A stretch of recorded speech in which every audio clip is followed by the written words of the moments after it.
1983 సంవత్సరం తెలుగుదేశం పార్టీని స్థాపించినప్పుడు ఎన్టీ రామారావు గారు తెలుగుదేశం పార్టీని స్థాపించగానే గ్రామీణ ప్రాంతాల్లో సైతం రాజకీయ చైతన్యం కలిగిందని మనం చెప్పుకోవచ్చు. ఆ తదుపరి పరిణామాల తర్వాత రాజశేఖర రెడ్డి గారు 2004లో పాదయాత్రలు చేపడుతూ యువతలోనూ గ్రామీణ ప్రాంతాల్లోనూ ఒక నాయకుడు దగ్గర సత్సంబంధాలు కలిగి ఉంటే ఎలా ఉంటారు, ఆ చైతన్యంలో ప్రజల్లో తీసుకొచ్చిన నాయకుడిగా రాజశేఖర రెడ్డి గారిని చెప్పుకోవచ్చు. మొన్న జనసేన పార్టీని స్థాపించినటువంటి పవన్ కళ్యాణ్ గారు నూతన ఒరవడితోటి రాజకీయాలు ప్రశ్నించి ఆపుకుండాలి, ప్రశ్నిస్తాను అంటూ ముందుకు వచ్చి ఆయన జనసేన పార్టీని స్థాపించారు. కొంతమంది పారిశ్రామికవేత్తలు అవ్వచ్చు, లేకపోతేనేమో యువత అవ్వచ్చు, పవన్ కళ్యాణ్ గారిని ఆదర్శంగా తీసుకుని రాజకీయాలకు ముందుకు వచ్చారు. ఏదేమైనప్పటికీ కూడా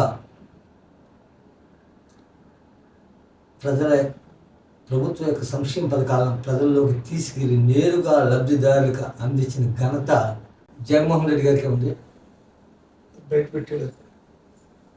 నవరత్నాల పేరుతో ఆయన సంక్షేమ పథకాలను ప్రవేశపెట్టినప్పటికీ కూడా సచివాలయం వాలంటీర్ వ్యవస్థని ప్రవేశపెట్టి సంక్షేమ పథకాలు నేరుగా లబ్ధిదారులకు అందించినప్పటికీ కూడా తదుపరి జరిగిన ఎన్నికల్లో వైఎస్ఆర్సీపీ ఘోర పరాజయం పాలి కూటమి ప్రభుత్వం అఖండ విజయం సాధించింది. నేటితో సంవత్సరం పూర్తయింది. ఈ కూటమి ప్రభుత్వం యొక్క పరిపాలనా విధానం ఏ విధంగా ఉంది, అదేవిధంగా జగన్మోహన్ రెడ్డి గారి పరిపాలన ఏ విధంగా ఉంది, ఇటువంటి అంశాలు మొత్తం మాట్లాడడానికి పశ్చిమ గోదావరి జిల్లా భీమవరం నియోజకవర్గం భీమవరం మండలం శ్రీరాంపురం గ్రామం. ఒకప్పుడు ఇది వెంప గ్రామంలో విలీనమై ఉండేది. తదుపరి శ్రీరాంపురం గ్రామంగా అవతరించింది. ఈ శ్రీరాంపురం గ్రామంలో ఉన్నాము. ఈ శ్రీరాంపురం గ్రామం పేరు చెప్పగానే కొంతమంది రాజకీయ ఉద్దండులకు ఈ వెంప శ్రీరాంపురం పేరు చెప్పిన కొంతమంది రాజకీయ ఉద్దండులకు నిలయంగా ఉంది. ఎంతో మేధావులకి పూర్తిగట్టు కూడా ఈ శ్రీరాంపురం వెంప గ్రామాలు. ఈ శ్రీరాంపురంలో తనదైనట్టు చక్రం తిప్పుతున్నటువంటి చంద్రరాజు గారు అలియాస్ కలిగిన సుందర్రాజు గారు అలియాస్ చంద్రరాజు గారు మనతో ఉన్నారు. ఇక్కడ విశేషం ఏంటంటే నరసాపురం నియోజకవర్గాన్ని 2 పర్యాలు ఎమ్మెల్యేగా పరిపాలించినటువంటి ముదునూరి ప్రసాదరాజు గారి తల్లి పూటిగడ్డ ఈ శ్రీరాంపురం గ్రామం. ఆయన మేనమామే చంద్రరాజు గారు. ఇక్కడ గ్రామంలో చంద్రరాజు గారితో పాటు మరి కొంతమంది ఉన్నారు. వీళ్ళని అడిగి ప్రస్తుత పరిపాలన విధానం ఏ విధంగా ఉంది, గతంలో జగన్మోహన్ రెడ్డి గారి పరిపాలన ఏ విధంగా ఉంది అనే విషయాలు మనం తెలుసుకుందాం. నమస్తే అండి చంద్రరాజు గారు. ప్రస్తుతం కూటమి ప్రభుత్వం వచ్చి సంవత్సరం పూర్తయింది. ఈ కూటమి ప్రభుత్వం యొక్క పరిపాలనా విధానం అంటే ఏ విధంగా ఉంది అంటే ప్రధానంగా మనం ఈ మేనిఫెస్టోలో చెప్పినటువంటి పథకాలు ఎంత మేరకు నెరవేర్చారు, ఎంత మేరకు నెరవేరుస్తారు అనేది మీ అభిప్రాయం ఏంటి సార్? నమస్తే పండి గారు. జగన్మోహన్ రెడ్డి గారు ప్రభుత్వం వచ్చిన తర్వాత ఆయన నవరత్నాలు అనే పథకం పెట్టి సూపర్ సక్సెస్గా ఆయన అధికారంలోకి వచ్చారు. ఆ అధికారంలోకి వచ్చిన 5 ఏళ్ళలోనే మొత్తం అన్ని పథకాలు కూడా ప్రతి లబ్ధిదారికి పూర్తిగా అందినవి మొత్తం అన్నీ. కానీ సూపర్ 6 వీళ్ళు వచ్చిన తర్వాత ఎలక్షన్లో చంద్రబాబు గారు ఎలక్షన్ మేనిఫెస్టోలో సూపర్ 6 అని చెప్పేసి పెట్టారు. అవి ఏవి కూడా పూర్తిగా అందట్లేదు. అందులో ఒకటి పెన్షన్ ఒకటే అందుతుంది. ఉన్నాయి కూడా ఏమీ అందలేదు. గ్యాస్ బండ్లు కూడా ఒకసారి వేసాడు, మళ్ళీ తర్వాత వేయలేదైనా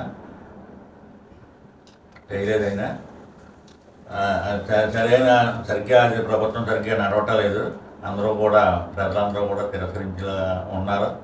చంద్రబాబు గారు ఈ ప్రభుత్వం నడవట్లేదు, ప్రజలందరూ తిరస్కరించేలా ఉన్నారంటున్నారు. మరి అటువంటి మీరు ఎందుకు ప్రశ్నించట్లేదు? ప్రశ్నించే లోపల వేసేస్తున్నారు కదండి,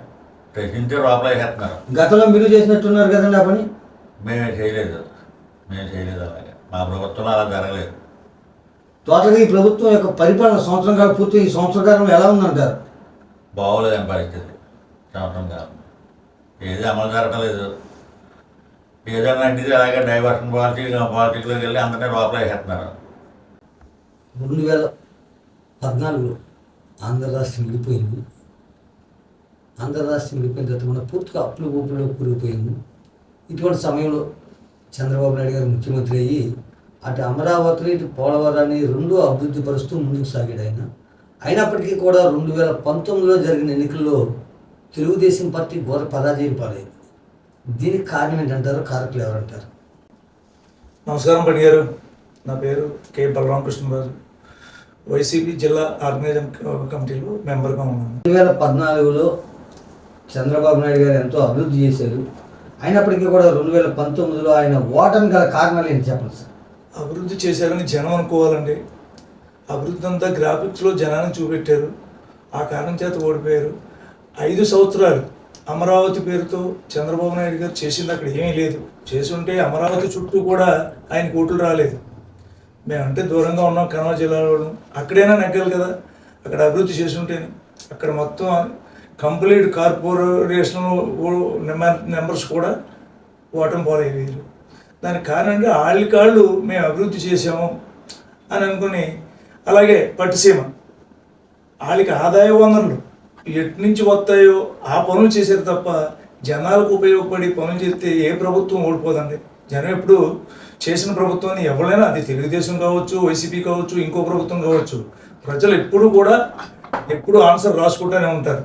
మనకి మనం బాగా చేసాము అని అనుకుంటే ఎవరి పరిస్థితి అయినా అలాగే ఉన్నది. దానికి కారణం చేతే కంప్లీట్గా ఓడిపోయారు. ఇంకొక కారణం ఏంటంటే, నీ పార్టీ నువ్వు చూసుకోవాలి, పక్క పార్టీ వాళ్ళతో నీకు సంబంధం ఏంటి? ఒక న్యాయస్థానాలకి జడవరు పాలకులు, ఎవరికి జడవరు, ప్రజలకి జడవరు. ఆ ఓటు వచ్చినప్పుడు తప్ప, ఆ ఎలక్షన్ వచ్చినప్పుడు తప్ప ఎవరికి సమాధానం చెప్తున్నారు?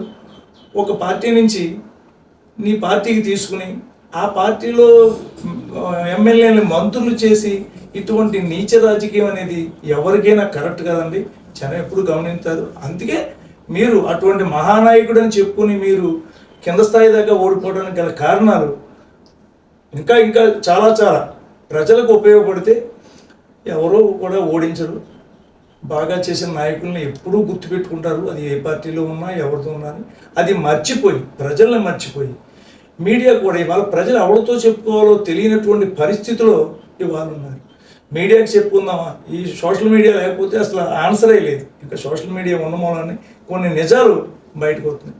లేకపోతే ఎవరి పత్రికల వాళ్ళకి, ఎవరి పేపర్ల వాళ్ళకి ఇది జనం చూసి ప్రజలకి మంచి చేసాడో చెడ్డ చేసాడో కూడా తెలియని పరిస్థితుల్లో జనాల్ని ఉంచిన వాళ్ళని అయోమయమైన రాజకీయ పరిస్థితి. ఇది ప్రజాస్వామ్యం అనుకోరండి. నిస్సందేహంగా రాజరికంలో ఉన్నటువంటి పరిస్థితులు ఇవాళ మన ఆంధ్రప్రదేశ్లో నడుస్తున్నాయి. బలకృష్ణ గారు, తెలుగుదేశం ప్రభుత్వం ఏమీ చేయలేదు, దానికోసమే ఓడిపోయిందని మీరు అంటున్నారు. 2019 నుంచి 2024 వరకు మీ పార్టీ అత్యధిక మెజార్టీతో గెలిచింది. మీరు పరిపాలన, మీ నాయకుడు జగన్మోహన్ రెడ్డి గారి పరిపాలన కొనసాగించారు. అయినప్పటికీ కూడా మొన్న జరిగిన ఎన్నికల్లో ఘోర పరాజయం పాలయ్యారు మీరు. అసలు దీనికి కారణం ఏంటంటారు? కారకులు ఎవరంటారు? కారకులు ఎక్కువగా చెప్పుకోవాలంటే జగన్ గారి స్వయం కృతాప్రమత్వం కూడా దీంట్లో కొంత భాగం ఉందండి. మనం ఏదైతే ప్రజల కోసం చేసామో ఆ రూట్లోనే వెళ్ళాలి తప్ప ఈ 3 రాజధానులని అందరు సపోర్ట్ కావాలండి. అక్కడ రాజధాని అంటే విశాఖపట్నం వాసులు కూడా మాకు ఇది కావాలనుకుంటే మనం చేయాలి తప్ప మనంగా ఏది చేసినా జనం హర్షించరండి. ఆ జగన్ గారు స్వయం కృతాప్రమం ఉంది, కానీ 40% ఓటర్స్ అంతా 40% ఓటర్స్ ఇవ్వాలని కూడా ఉన్నారంటే గెలుపోవడం ఎవరికైనా సాధ్యమే, అంత చిన్న విషయంగా ఏమీ లెక్కేసుకోవద్దండి. వీళ్ళు 3 పార్టీలు కలిసి కుల రాజకీయం, మత రాజకీయం, ప్రజాస్వామ్య రాజకీయం 10% ఉందండి. ఈ కుల మత రాజకీయాలతో ఈ పార్టీ ఓడిపోయారే తప్ప జనబలం లేకుండా మట్టుకి లేదని మీరు గ్రహించాలి. అంటే 170 సీట్లకి 11 సీట్లకి తేడా ఏంటంటారు? గతంలో మీకు ఓట్లు మరి అదే విధంగా చంద్రబాబు నాయుడు గారు కూడా 23 సీట్లకు వచ్చింది, అంత ఓటు పర్సెంట్ లేదు. అప్పుడంటే పవన్ కళ్యాణ్ గారు ఏదైనా ఇప్పుడైనా ఈ 3 పార్టీలు ఏ పార్టీ అయినా సింగిల్గా వైసీపీ మీద నెగ్గే పార్టీ ఏదీ లేదండి. ఏ పార్టీ అయినా ఇప్పుడు కూడా జనబలం, అంత జనబలం జగన్ గారి మీద నమ్మకంతో జనమంతా కూడా సామాన్యులు 80% ఉన్నారండి. అంటే మీరు ఇందాక చంద్రబాబు నాయుడు గారు ఏమీ చేయలేదు, మేము అన్నీ చేసామని చెబుతున్నారు కదా. అన్నీ చేసినా సరే, ఎంతమంది ఒకటైనా సరే మీరు ఓటమి చెందడానికి గల కారణాలు ఏంటంట? ఓటమికి కారణాలంటే ఇంకా ఈయన వస్తే అన్నీ చేశారు. జనం ఇప్పుడు కూడా పాలకులు ఏమి చేయాలి ఏమి చేయకూడదని కరెక్ట్ నిబద్ధతతో ఉంటే జనం కోరికలు కోరరండి. మేము వస్తే ఇది చేస్తాం, మీరు 3 పిల్లలు, ఇది ఒక పిల్లకి ఇస్తాం ఉంటే మేము 3 పిల్లలకి ఇస్తాం, 4 పిల్లలకి ఇస్తాం, మీరు పిల్లల కనండి, ఇలా మాయ చేసి గారడీ చేసినప్పుడు ఆ గారడీలో ఎవడైనా మన మోసపోయే వాళ్ళందరూ కూడా ఎదుటోడు చెప్పి గారడీకి మోసపోతారే తప్పండి. ఫలితం మళ్ళీ రేపు పొద్దున్న దాన్ని అర్థం చేసుకుంటారు. దానివల్ల ఓడిపోయారు తప్ప ప్రజా బలం లేక ఓడిపోయారు. బలరామకృష్ణ, అన్నిటికంటే కూడా ప్రధాన కారణం అంటే మీ పార్టీ నాయకులే కొంతమంది చెబుతున్నారు. చంద్రబాబు గారు వినపడుతున్నా మీకు? మీ పార్టీ వాళ్ళు కొంతమంది చెబుతున్నారండి. ఇక్కడ వాళ్ళు చెప్పేది ఏంటంటే వాలంటీర్ వ్యవస్థ లబ్ధిదారుడికి బాగానే ఉంటుందండి, కానీ పార్టీని చంపేసింది. సెకండ్ కేటగిరీ లేకుండా పార్టీని చంపేసిందండి, దానివల్ల మేము ఓటమి చెందామంటున్నారు. అది వాస్తవం అంటారు కాదంటారు? 100% వాస్తవం కదండి. వాలంటీర్లు 5 సంవత్సరాలు వాలంటీర్లు వాళ్ళకి ఇచ్చి 5,000 జీతంతో ఎంత సర్వీస్ చేశారంటే, ఒక ప్రభుత్వం ఉందంటే సామాన్యులకి మధ్యతరగతి నుంచి కింద తరగతి దాకా సర్వీస్ చేస్తేనే ప్రభుత్వం తప్పండి. లేకపోతే వీళ్ళు ఏం చేసుకుంటారు? భీమవరం వెళ్ళాలి, భీమవరం లేకుండా ఇక్కడ హాస్పిటల్ మొత్తం వాలంటీర్లు, సచివాలయ వ్యవస్థ ఎంత చక్కగా నడిచిందంటే, ఇంటింటికి వెళ్ళి ఎవరికి అనారోగ్యంగా ఉన్న వాళ్ళని తీసుకొచ్చి ఆ నర్సులని తీసుకొచ్చి అక్కడ వైద్యం అందించి బ్రహ్మాండమైన నిన్నటిదాకా ఎలక్షన్ ముందు ఏం చెప్పారు? వాలంటీర్ వ్యవస్థ ఉన్న మూలాన్ని జగన్ బలపడిపోయాడు, జనంతో మమేకం అయిపోయి వీళ్ళందరూ పార్టీకే పనిచేస్తామని చెప్పారు. ఇవాళ ఓడిపోయిన తర్వాత వాళ్ళ మీద అబాండం వేయడం అనేది వాలంటీర్ వ్యవస్థ ఇప్పుడు కూడా ఉండాలి. అప్పుడు వాలంటీర్ వ్యవస్థ ఉన్నప్పుడు పంచాయతీలు, పల్లెటూళ్ళు ఎలా ఉన్నాయి, ఇప్పుడు ఎలా ఉన్నాయి? మీరు సర్వే చేస్తే 90% వాలంటీర్ వ్యవస్థను కోరుకుంటారు, సచివాలయ వ్యవస్థను కోరుకుంటారు. ఎందుకు ఉండకూడదు? మేము భీమవరం ఎందుకు వెళ్ళాలి? ఏ పని కావాలి తప్పని మాకు సచివాలయం ఉంది, పంచాయతీ ఉంది, మాకు ఎందుకు అవ్వకూడదు? మేము భీమవరం దాకా వచ్చి, మండలాఫీస్ దాకా వచ్చి మేము ఎందుకు చేసుకోవాలి పని? ఆ మాత్రం కూడా 75 సంవత్సరాలు ఏం స్వతంత్రం వచ్చి ఇవాళ కూడా మన ఇంటికాడ మన పంచాయతీలో మనం పని చేసుకోకుండా ఉంటే మనం ఏం డెవలప్మెంట్ చేసాము? నాయకులు డెవలప్మెంట్ అవుతున్నారు తప్ప జనంలాగే ఉన్నారు. మొన్న జరిగిన ఎన్నికల్లో కూటమి ప్రభుత్వం అఖండ విజయం సాధించింది. వైఎస్ఆర్సీపీ అతి ఘోర పరాజయం పడింది. కూటమి ప్రభుత్వం అఖండ విజయం సాధించడానికి కారణం ఏంటి? కారకులు ఎవరు? ఈ గ్రామ పంచాయతీ బోర్డు మెంబర్లు మన దగ్గర ఉన్నారు. ఆయన అడిగి మనం మరిన్ని విషయాలు తెలుసుకుందాం. బడి గారు, నేను ఇక్కడ శ్రీరాంపురం పంచాయతీ బోర్డు మెంబర్ని. ఇప్పుడు మీరు అడిగిన ప్రశ్నకి మీ పేరండి? నా పేరు శ్రీనివాసరాజు, మంత్రి శ్రీనివాసరాజు అండి. ఇప్పుడు మా గ్రామం సపరేట్గా పంచాయతీ ఏర్పడడానికి కారణం రామచంద్రరాజు గారు. 20 సంవత్సరాల నుంచి పార్టీతో సంబంధం లేకుండా అభివృద్ధి అలా చేసుకుంటూ గ్రామాన్ని ముందుకు తీసుకెళ్తారు. ఇప్పుడు మీరు అన్నారు కదా, కూటమి ప్రభుత్వం విజయానికి కారణం ఏంటని అడిగారు కదా. జగన్మోహన్ రెడ్డి గారు అభిమన్యు లాంటి కూటమి ప్రభుత్వం కౌరవులతో కూడినటువంటిది. ఎందుకంటే బీజేపీ గవర్నమెంట్ని చంద్రబాబు నాయుడు కానీ లోకేష్ కానీ ఫస్ట్ నుంచి విమర్శిస్తూనే ఉన్నారు. ఆయన తిరుపతి వచ్చినప్పుడేమో ఆయన మీద రాళ్ళు వేయటం, విజయవాడ చూడటానికి వచ్చినాము, నల్ల బ్యాడ్జీలతోటి నిరసన తెలపటం చంద్రబాబు నాయుడు గారు. ఇప్పుడు వీళ్ళకి లోకేష్ ముద్దు, పవన్ కళ్యాణ్ వద్దు, ఇదే నడుస్తుందండి. ఎందుకంటే అసలు పవన్ కళ్యాణ్ లేకుండా ఢిల్లీ వెళ్ళి చూడమని వీళ్ళకి అపాయింట్మెంట్ దొరుకుతుందేమో. ఒక పవన్ కళ్యాణ్ గారు ఒక దూత కింద ఉపయోగపడుతున్నారు తప్ప ప్రశ్నిస్తానని వచ్చిన పవన్ కళ్యాణ్ గారిని నోరు నొక్కేస్తున్నారు. ఆయన పార్టీగా ప్రశ్నించడానికి పనిచేస్తున్నారు తప్ప పబ్లిక్కి జరిగి లోటుని పోడ్చడానికి ప్రశ్నించలేకపోతున్నాడు ఆయన. ఒకసారి చూడండి, ప్రజల్లోకి వచ్చి అక్కడ కూర్చుని మీరు చూడటం కాదు పవన్ కళ్యాణ్ గారు, ఒకసారి పబ్లిక్లోకి రండి. ఇక్కడ పడి బాధలు ఏంటో మీకు తెలుస్తాయి, గ్రామాన్ని. అప్పుడు ఎప్పుడైనా ఒకటి వదిలేయండి, చంద్రబాబు నాయుడు గారు ఇండివిజువాలిటీగా ఎప్పుడు గెలిచారు చెప్పండి? ఏదోటి సపోర్ట్, ఎవడొకటి సపోర్ట్ లేకుండా ఎప్పుడైనా గెలిచారా? మీరు ఇంతమంది దూతలు కలిసి ఒక జగన్మోహన్ రెడ్డి గారి మీదకి వచ్చారు. ఆయన సింగిల్గానే ఉన్నాడు, 11 రావచ్చు, 1 రావచ్చు అండి. ఇద్దరితో అయిపోదండి. ప్రశ్నిస్తే తీసుకెళ్ళి లోపల పడేస్తున్నారు. మీకు తెలుసున్నది అది ఒకటే. ఫస్ట్ డెవలప్మెంట్ చేయండి, దాన్ని ఎవరైనా అభిమానిస్తారు. మీరు సంవత్సరం అయిందండి, కొత్త పెన్షన్ రాయమన్నారు, ఒక్క పెన్షన్ ఇచ్చింది ఒకటి చెప్పండి మీరు. కొత్త పెన్షన్ పాతవే ఉన్నాయి నొక్కేశారు. దానికి అనేక కారణాలు చూపిస్తున్నారు. అమ్మఒడి అన్నారు, అమ్మఒడి ఇద్దరికి అన్నారు.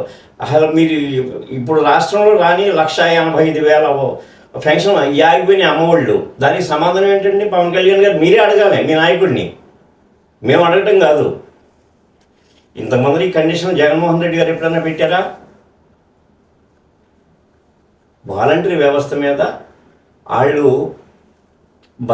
భుక్తుగా అన్నట్టుగా అలా చేసుకుంటూ వెళ్ళిపోయారు. అయితే అత్యుత్సాహం ఏంటంటే మా నాయకులే అవతలకి అన్యాయం జరగకూడదని చెప్పి అవతలను కూడా పెట్టి వాలంటరీ వ్యవస్థ నడిపారు.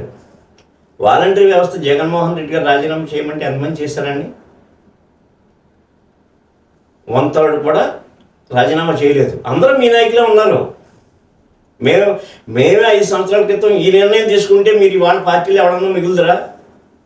మీరు చేసి ఈ దౌర్జన్యాలు ఇవన్నీ చూస్తామంటే ఇదే 5 సంవత్సరాల క్రితం మేము చేస్తుంటే మీరు ఎవడన్నా ఉండేవాళ్ళ? ఇప్పుడు చంద్రబాబు నాయుడు గారు అంటున్నారు, మేము గతంలో 20 సంవత్సరాలు పాలించాం, మేము చూస్తుంటే మీరు ఉండేవారు. అదంతా ఎందుకండి? ఇప్పుడు 5 సంవత్సరాలు మేము చేసాం కదా, గతంలో మీరు చూశారు కదా. సంక్షేమ పథకాలు బోల్డ్ చేసామండి.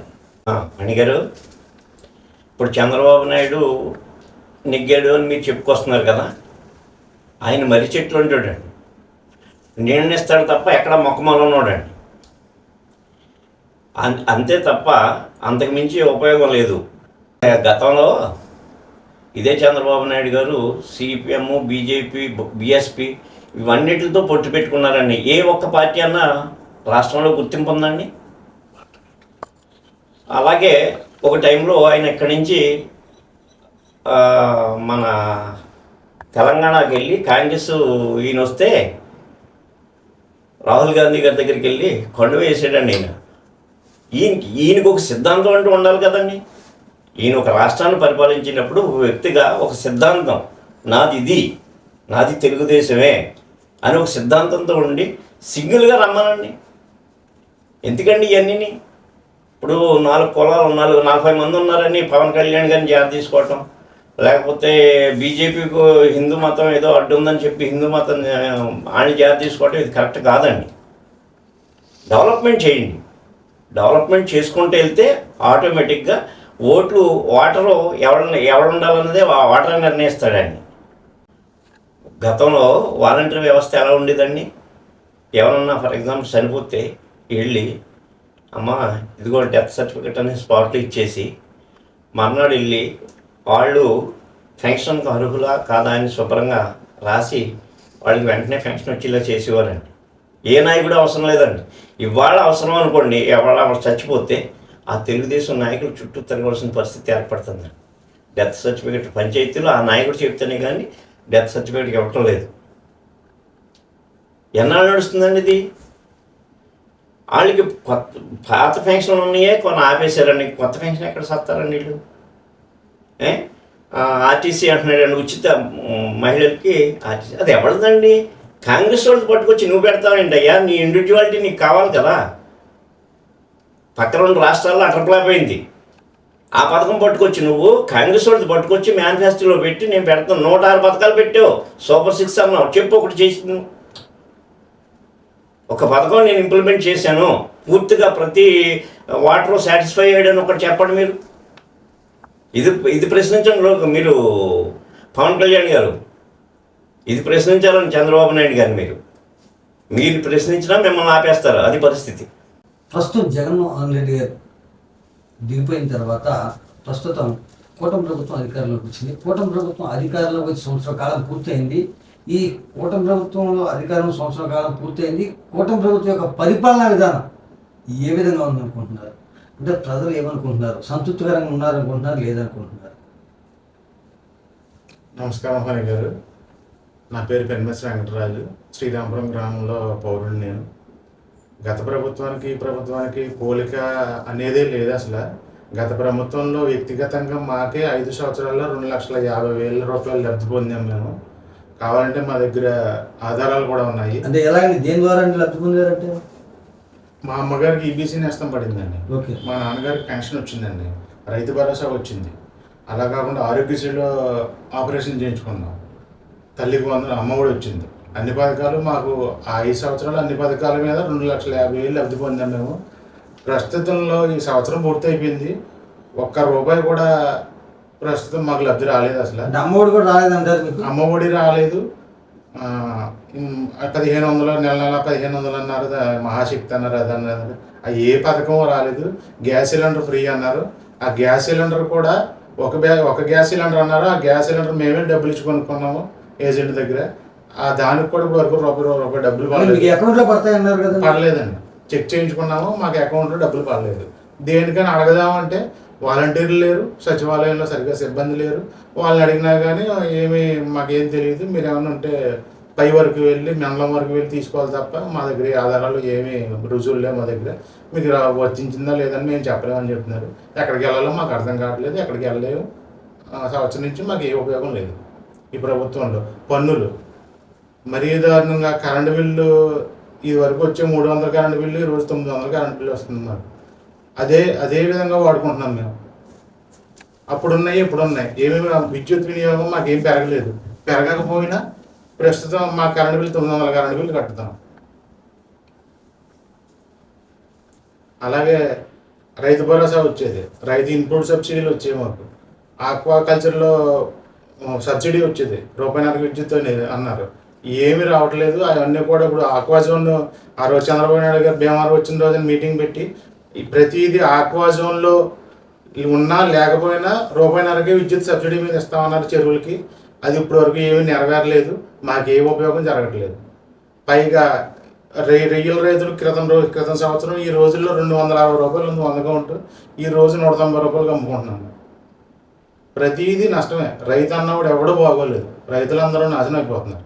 ఇదే పరిస్థితి ఉంటే రైతులందరూ క్రాప్ హాలిడే ఇస్తారు ఒక 6 నెలల సంవత్సరం చూసి. ఇలా అయితే ఎవరో సామాన్యుడు అన్నాడు బతకలేడు ఈ ప్రభుత్వంలో. చంద్రయ్య గారు, ఒకప్పుడు వెంప గ్రామంలో మీ శ్రీరామపురం విలీనం అయింది కదండి. వెంప నుంచి మీ గ్రామం సపరేట్గా ఒక పంచాయతీగా ఏర్పడడానికి 30 సంవత్సరాలు అయింది. ఈ 30 సంవత్సరాల్లో మీరు పంచాయతీ సర్పంచ్గా పనిచేశారు. పంచాయతీ నాటి నుంచి నేటి వరకు కూడా ఈ గ్రామానికి ఒక వ్యవహారకర్తగా వ్యవహరిస్తున్నారు. ఈ గ్రామాన్ని మీరు పంచాయతీ సర్పంచ్గా పనిచేసిన అవ్వచ్చు, తర్వాత ఇది కావచ్చు మీరు. ఎందుకంటే మీ మేనల్లుడు ఎమ్మెల్యేగా పనిచేశారు. అసలు మీరు ఈ గ్రామ అభివృద్ధి కోసం ఏం చేశారు అంటే మీరు ఏం చెబుతారు? నమస్కారం బడి గారు. 95లో మాకు వెంప నుంచి సపరేట్ పంచాయతీ, శ్రీరామపురం సపరేట్ పంచాయతీ అయిందండి. అదే నేను చంద్రరాజు గారిని అడిగాను ప్రశ్న, మీరు సమాధానం చెబుతున్నారు. ఒక కుటుంబ సభ్యుడిగా, ఒక గ్రామ పౌరుడిగా పంచాయతీ ఎలా డెవలప్మెంట్ అయింది, వెంపలో ఉండగా మేము ఎలా ఉన్నాం, పంచాయతీ ఇడిన తర్వాత ఎలా ఉన్నది మీ దృష్టికి తీసుకొద్దామని. ఓకే సార్ చెప్పండి. మాకు పంచాయతీ అయ్యేసరికి మాకు కడకండా కూడా మంచినీళ్ళు లేవండి, ఏదో కొద్దిగా ఎలక్ట్రిసిటీ లేదు. అందుకు అందరూ గ్రామం అందరూ కూడా ఇలా చేసుకుని మన పంచాయతీ ఎడ తీసుకుంటేనే తప్ప మనకి దూరం అయిపోయింది అనే ఉద్దేశంతో ఆ పంచాయతీ ఎడదీయటం కోసం 15 ఎకరాల పొలం అప్పుడు ప్రెసిడెంట్ అయినటువంటి చంద్రరావు గారు దాన్ని అమ్ముకుని అంత కష్టపడేది తప్ప పంచాయతీ అంటే పెద్దల ఒత్తిడితో రాకుండా ఉండాలని చెప్పి పంచాయతీ తెచ్చుకోవాలనే పరిస్థితుల్లో తెచ్చుకున్నాం. కానీ డెవలప్మెంట్ చేసుకోవాలి, తెచ్చుకుని ఊరుకుంటే మనకు ఉపయోగం ఏంటని చెప్పి ఉద్దేశంతో ఫస్ట్ ప్రెసిడెంట్ 5 సంవత్సరాలు ఏమీ డెవలప్మెంట్ అవ్వలేదు, రోడ్లు కూడా వేయలేదు, ఎలా ఉందో అలాగే ఉంది. తర్వాత 2వ టర్న్ సంవత్సరాలు గారు ప్రెసిడెంట్ అయ్యారు. ప్రెసిడెంట్ అయిన తర్వాత వాటర్ ట్యాంక్ అయితే కింద కంట మంచినీళ్ళు అయితే మొత్తం విలేజ్ అంతా కంకర రోడ్లు, ఎక్కడ మట్టి రోడ్డు లేకుండా కంకర రోడ్డు వేసి గ్రామం డెవలప్మెంట్కి తను ఎంత చేయాలో అంత కృషి చేశాడు. అలాగే తర్వాత ఈ లాస్ట్ 5 సంవత్సరాలు మా కజిన కొడుకే ఫణీంద్రరాజు, అతను కూడా చంద్రరాజు ఎంత కష్టపడి చేశాడు, ఇప్పుడు అతను కూడా అంత కష్టపడి సర్పంచ్ ఫణి గారు వైస్ ప్రెసిడెంట్ గారు, ఫణి మిస్సెస్ సర్పంచ్ అండి, అలాగే చేసుకొని చేస్తున్నారు. పంచాయతీ గురించి 100% వీళ్ళు కష్టపడ్డారు. అలా ప్రతి ఒక్కళ్ళు గ్రామం గురించి కష్టపడితే ఎంత ఇబ్బంది ఉండదు. అందరూ కొందరు ఏంటంటే పదవులు చేయటం కోసం కొందరు ఉంటారు, కొందరు పదవులు వచ్చి బాధ్యతగా మనకు వచ్చిన పదవిని సద్వినియోగం చేసుకునే వాళ్ళు కొందరు ఉంటారు. ఆ కోవలోకి చెందినటువంటి వ్యక్తులు. చంద్రరావు గారు, మీరు సర్పంచ్గా చేపట్టిన తర్వాత ఇప్పుడు గతంలో మీరు సర్పంచ్ చేశారు, ప్రస్తుతం ఇప్పుడు మీ అబ్బాయి అంటే మీ సొంత అబ్బాయి అదే మీ తమ్ముడు గారి అబ్బాయి, మీ అన్నయ్య గారి అబ్బాయి చేస్తున్నాడు. మీరు చేసినప్పుడు కానీ మీ అన్నయ్య గారి అబ్బాయి చేసినప్పుడు కానీ మీ కోళ్ళు సర్పంచ్, మీ కోళ్ళు గ్రామంలో చేసిన అభివృద్ధి ఏంటి చెప్పండి. ముందు ఫస్ట్ చెప్పాలంటే సచివాలయ వ్యవస్థ వచ్చిందండి. అప్పుడు అతను పేషెంట్ మీ టైంలో చెప్పండి. నా టైంలో అభివృద్ధి అనేది వాటర్ ట్యాంకు, వాటర్ చెరువు మెయిన్. మేము పంచాయతీ ఎడ తీసుకోవడం గల కారణం దానికోసం. మాకు నీళ్ళు సరిగ్గా ఇవ్వటలేదు, తాగునీరు ఇవ్వటలేదు, రోడ్లు లేవు, కరెంట్ లేదు. అవడానికి మా ఫ్యామిలీ వెంపలు కూడా. అయితే మేము ఏంటంటే వాళ్ళని వ్యతిరేకించి చాలా ఇబ్బంది పడి చాలా బాధలు పడి అది పంచాయతీ ఎడగొట్టిన తర్వాత మంచినీళ్ళు తాగాలని చెప్పేసి మా ఫ్యామిలీ పొలాలే ఇచ్చి తక్కువ రేట్లోనే చెరువు తవ్వి ట్యాంక్ కట్టి అందరికీ మొత్తం 3 ఆమ్లెట్లు అండి. ఈ పంచాయతీ 3 కిలోమీటర్లు ఉంటుంది కిందకి. శ్రీరాంపురం పంచాయతీలో 3 ఆమ్లెట్లు. మెయిన్ ఏమో శ్రీరాంపురం విలేజ్ అంతా చర్చిలు ఇక్కడ 400 రోడ్డు. తర్వాత శ్రీవన్నారాయణపురం, సదాశివరావుపేట, బాబాదెప్ప. కొంచెం ఇందులో బాబాదెప్ప అన్నది 3 కిలోమీటర్లు ఉంటుంది, ఇది 2 కిలోమీటర్లు ఉంటుంది. వాళ్ళకి కూడా పైప్ లైన్ వేసి వాటర్ ఇప్పటికి నేను ఉండగానే సప్లై చేశాను వాటర్కి. కరెంట్ వేయించాను అందరికీ. రోడ్లు మట్టి రోడ్లని నేను సిమెంట్ గ్రావెల్ రోడ్లు వేయించాను. తర్వాత కూడా మా వర్గంగా మేము ఉండే పంచాయతీ ప్రెసిడెంట్ రాలేనా అంతా అభివృద్ధి అంతా మేమే చేసాం. వాళ్ళు ఎప్పుడు కూడా ఏది చేయలేదు అభివృద్ధి అనేది, మేమే చేయించాం. అలా జరిగింది ఇప్పుడు దాకా. తర్వాత సచివాలయ వ్యవస్థ వచ్చాక అది కూడా పట్టుకొచ్చి 3 కూడా వాళ్ళు ఇచ్చిన గ్రాంట్ కంటే మేము ఇంకా 5 లక్షల రూపాయలు వెచ్చించి దాన్ని 3 కూడా అక్కడ కట్టాం. స్థలం కొని సచివాలయం, హెల్త్ బిల్డింగు, రైతు భరోసా. ఈ ఫణీంద్రరాజు మా అబ్బాయి టైంలో ఆడే పెట్టుకుని కట్టాడు ఎగస్ట్రా. వాళ్ళు 86 లక్షలు ఎంత ఇచ్చారు గ్రాంట్ 3 ఏళ్ళకి. మాకు 1 కోటి రూపాయలు పైన వేయించాం దానికి. అయినా మా సొంత సొమ్ములతోటి కట్టి దాన్ని అలాగే చేసాం. నెంబర్ 1 ఫస్ట్ వచ్చిందండి మొత్తం మండలంలో. మాకు ఈ ఏరియాలో ఫస్ట్ వచ్చింది, నియోజకవర్గం ఉండేది బాగా. అలాగే అభివృద్ధి చేసాం. ఏది చేసినా మా వర్గం మేమే చేసాం, ఏ పార్టీలో ఉన్నా మేమే చేసాం. పార్టీలు ఇంకా అతీతంగా గ్రామాన్ని అందరూ అనుకుని చేసామనుకోండి మొత్తం అంతానే. అలా డెవలప్ చేసుకున్నాం. ఇవాళంతా కూడా పంచాయతీ అంతా కూడా శుభ్రంగా అన్ని సిమెంట్ రోడ్లు వేసుకున్నాం, ఎక్కడ ఇబ్బంది లేదు, కరెంట్ ఉంది, నీరు ఉంది. కానీ నాటి నుంచి నేటి వరకు త్రాగునీరు సమస్య ఇంకా అంటే శివారు ప్రాంతం అవ్వచ్చు, ఇంకో ఏదైనా అవ్వచ్చు, త్రాగునీరు సమస్య ఇంకా ఉంది, మీరు లేదని చెబుతున్నారు. త్రాగునీరు సమస్య ఉంది, ఇప్పుడు ఉంది. మేము వేరే బోర్తోటి ప్లాంట్ పెట్టింది ఉన్నాం. అమెరికా వాళ్ళు ఏదో సంస్థ ఏదో మాకు ఇస్తే ఉచితంగా అది పెట్టి నడుపుతున్నాం. ఇప్పుడు ఏదో మైక్రో ఫిల్టర్ ఏదో వచ్చిందని చెప్పేసి అన్నారు, అది పెడుతున్నారు. ఇప్పుడు మామూలుగా డెవలప్ చేస్తున్నారు, కడుతున్నారు అంటే మైక్రో ఏవో కొత్తగా వచ్చినాయి అంటే. గతంలో మీ సొంత మేనల్ నర్సాపురం నియోజకవర్గానికి 2 సార్లు ఎమ్మెల్యేగా పనిచేశారు. ఆయన పట్టుకుని లేకపోతే గన్సీన్ గారు 2 సార్లు పనిచేశారు. గంజీన్ గారు ఆ చేశారు. తర్వాత అంజిబాబు గారు ఒకసారి కాంగ్రెస్ పార్టీ ఎమ్మెల్యేగా పనిచేశారు. ఆ సమయంలో కూడా మీరు పట్టుకుని గ్రాంట్లు ఏమి తెచ్చుకున్నారా లేదా అసలు మీ గ్రామ అభివృద్ధి కోసం? మా గ్రామాభివృద్ధి కోసం గణసీన్ గారు చేసి పెట్టారు, అంజిబాబు చేసి పెట్టారు. అటు నరసాపురం ఉండగా మా ప్రసాదరాజు కూడా చేసి పెట్టాడు మొత్తం అంతా. అన్నీ కూడా ఆడన్నతోటే మేము ఎదరగెళ్ళే ఉంటారు మామూలుగా పంచాయతీ. తర్వాత ఇడిపోయింది అనుకోండి, ఇడిపోయింది. గణసీన్ గారు కూడా మాకు బాగా కోఆపరేషన్ చేశారు. అంజిబాబు గారు కాంగ్రెస్లో ఉండగా ఆయన కోఆపరేట్ చేశారు బాగానే. ఆయన బాగానే చేశారు. ఏ గ్రాంట్ ఉన్నా అలాగే డెవలప్ చేసుకున్నాం. మా శివారండి మొత్తం మండలంలోనే శివారు. అటు నరసాపురం మౌల్తూరు మండలం చూసుకున్నా, లేకపోతే నరసాపురం నియోజకవర్గం చూసుకున్నా, ఇటు భీమవరం మండలం చూసుకున్నా, భీమవరం నియోజకవర్గం చూసుకున్నా, ఒక శివారి ప్రాంతం ఒక సెంటర్ పాయింట్ కింద ఈ కోస్తా తీరంగా ఒక సెంటర్ పాయింట్ కింద మీరు ఉంది. అంటే రెవెన్యూ గ్రామం ఒకటేనండి.